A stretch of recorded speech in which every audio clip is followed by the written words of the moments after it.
मैं महेश वाघेला। आज आपको हिंदी कक्षा 8 उसमें पहला प्रार्थना गीत दिया गया है, तेरी है जमीन तेरा आसमान। उसका भावार्थ आपको बताने जा रहा हूँ। आशा रखता हूँ कि आपको उसका पहला भाग जिसमें मैंने वह काव्य आपको गाकर सुनाया था पसंद आया होगा। तो चलिए आज हम तेरी है जमीन प्रार्थना गीत का भावार्थ सुनते हैं।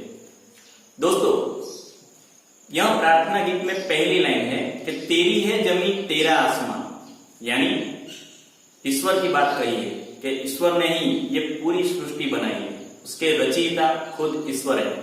तू बड़ा मेहरबान, तू बख्शिश कर, तू कृपालु है, तू दयालु है, मेहरबान है, तू बख्शिश कर। यानी हमसे जानबूझकर या अनजाने में जो कोई भी गलती हुई हो तो तू माफ कर देना, क्षमा करना, यानी बख्शिश कर, ऐसा कहा है।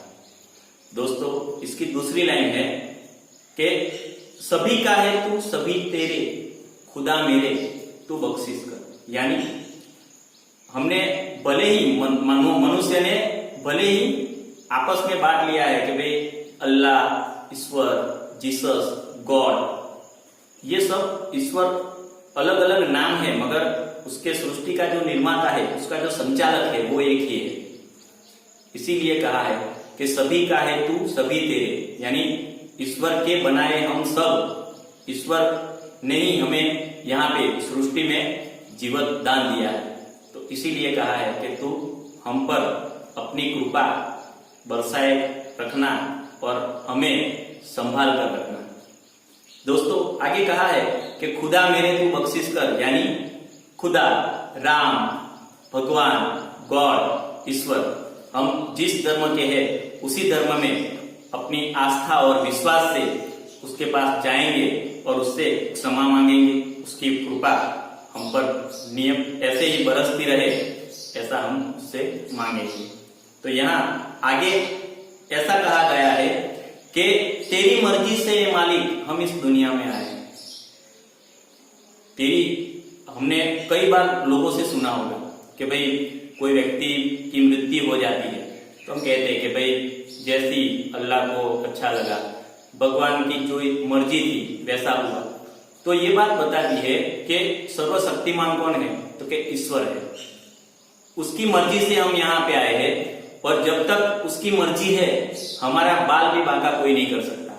यानी उसने जितना हमें यहाँ पे जीवन दान दिया है उतना हम जिएंगे और उसी के मर्जी से हम आए हैं, उसी की मर्जी से हम वापस जाएंगे।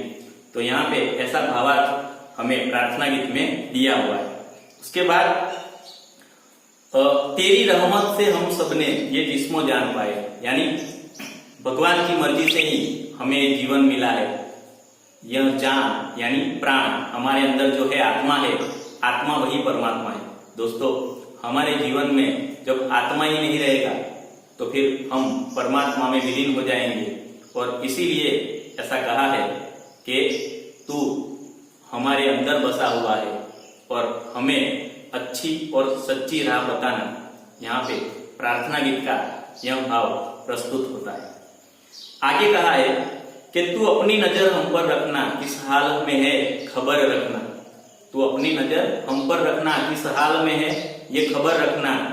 और यहाँ पे ऐसा भाव प्रकट होता है कि हमेशा हमें कोई भी कर्म करना है तो वह ईश्वर की नजर में, हम उसकी नजर में ही है। हम कई बार ऐसा करते हैं, किसी का गलत करना हो तो आजू बाजू देखते हैं।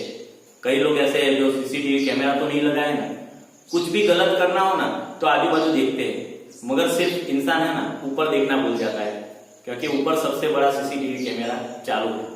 तो जब भी हम कोई कार्य करते हैं तो ईश्वर को नजर में रखो, उसको साक्षी रखो कि भगवान है ईश्वर, तो अपनी नजर हम पर रखना, किस हाल में है ये खबर रखना। यानी हमारा जीवन दुखमय हो या सुखमय हो, हर वक्त हम मुसीबतों से लड़े मगर कभी उस आफत से घबराए नहीं, डरे नहीं और अपना जीवन ऐसे ही जीवन काल और विकास आगे बढ़ाते जाए।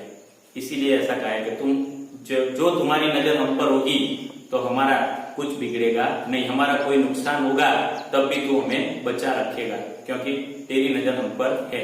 यानी ईश्वर की छाया हमारे पर है, इसीलिए हम अच्छे और सच्चे स्वास्थ्य के साथ जीवन में आगे बढ़ रहे हैं। अभी तू चाहे तो हमें रखे, तू चाहे तो हमें मारे, यानी ऐसा कहा गया है कि हमारा जीवन और हमारी मृत्यु दोनों ही वह सर्वशक्तिमान ईश्वर के अधीन है। दोस्तों, जब तक जितना जीवन लिखा है हमें कोई मार नहीं सकता। इसीलिए हमें कहते हैं कि अभी जो कोरोना महामारी चल रही है तो उसमें भी यह प्रार्थना गीत उतना ही प्रस्तुत है। जो लोग कमजोर मनोबल वाले होते हैं, जो थोड़ी सी मुसीबत में अपना हौसला, अपना विश्वास खो देते हैं, उनको यह प्रार्थना गीत अवश्य ही मजबूत बनाएगा कि जब तक ईश्वर की मर्जी है तब तक हमारा कुछ होने वाला नहीं है। तो हमें बस उस पर श्रद्धा और विश्वास रखना है और आगे बढ़ना है। तो तू चाहे तो हमें रखे, तू चाहे तो हमें मारे, तेरे आगे झुका के सिर खड़े हैं हम आज सब सारे। तो यहाँ पे ऐसा कहा है कि हम जो भगवान की शरण में जाएंगे तो हमें अवश्य ही उसका आशीर्वाद मिलेगा, वहां से हमें श्रद्धा और मनोबल मिलेगी। तो हम ऐसी कई मुसीबतों से, पहले भी इंसान, सुनामी है, भूचाल है, बाढ़ है, ऐसी जंगल में जो आग लगती है उसमें भी हम हवा, जल, सभी से जो भी हमारे ऊपर आफत आई वो आफत में हम बाहर निकल आए हैं और उसका एक ही आधार है ईश्वर। दोस्तों, मैं अंत में इतना कहूंगा कि कई लोग ऐसा कहते हैं ना कि भाई इतनी मुसीबतें आती है तो कौन हमें बचाएगा, कहाँ है ईश्वर, हमें तो दिखता ही नहीं। तो दोस्तों, इसमें ऐसा कहेंगे कि कौन कहता है कि ईश्वर नजर नहीं आता? कौन कहता है कि ईश्वर नजर नहीं आता? सिर्फ वही तो नजर आता है जब कोई और नजर नहीं आता। तो दोस्तों, बहुत अच्छा प्रार्थना गीत है। मैंने बचपन में जब द बर्निंग ट्रेन फिल्म देखी तब उसमें जो मुसीबतों में लोग उलझे हुए थे, पूरी ट्रेन में आग लगी है और तब यह गाना चल रहा है साथों साथ, तो मेरी आंख में भी आंसू आने लगे थे। और तब से मेरे जीवन में यह गाना, यह प्रार्थना गीत मुझे प्रेरणा देता आया है। आप लोगों को भी वो मोटिवेट करेगा, ऐसी आशा के साथ फिर मिलेंगे नए वीडियो में। नमस्कार, अलविदा।